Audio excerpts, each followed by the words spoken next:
In this video, I'll guide you through how to fix Aimlabs crashing on Steam. If you've been experiencing crashes with Aimlabs, you're in the right place. We'll go through a straightforward process to help you get back to training without a hitch. First, make sure your computer is on and open the Steam application. Steam is your launchpad for all your games, and it's where we'll start our troubleshooting. Once Steam is open, look towards the top of the window and click on the Library tab. This section contains all the games you own, and it's where we need to go next. Now, find Aimlabs in your list of games. Once you've located it, right-click on the game title. This will bring up a drop-down menu with several options.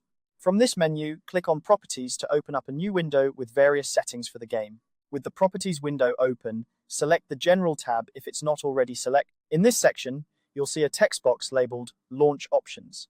This is where we can input specific commands to change how the game launches, which can often resolve crashing issues. Type in the command force D3D11 without the quotation marks. This command forces the game to use DirectX 11, which can help with compatibility issues and potentially stop the crashes. After entering the command, close the Properties window and try launching Aimlabs again. Hopefully, this resolves the crashing issue. However, if you find that Aimlabs is still crashing, don't worry. We have a couple more options to try. Go back to the launch options and replace Force D3D11 with either Vulkan or Force D3D9. These commands switch the graphics API the game uses, which can sometimes solve persistent crashing problems by providing a more stable environment for the game to run. If Aimlabs continues to crash after trying these commands, there is one more step we can take. Head back to the Properties window for Aimlabs. This time, click on the Local Files tab. Here, you'll see the option to verify integrity of game files. Click on this, and Steam will check all your game files against the versions on its server.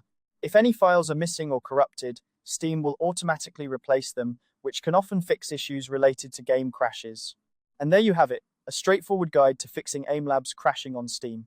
By adjusting the launch options or verifying the integrity of your game files, you should be able to enjoy a smoother, crash-free gaming experience. If you found this video helpful, don't forget to like and subscribe for more tutorials. Thanks for watching, and happy gaming.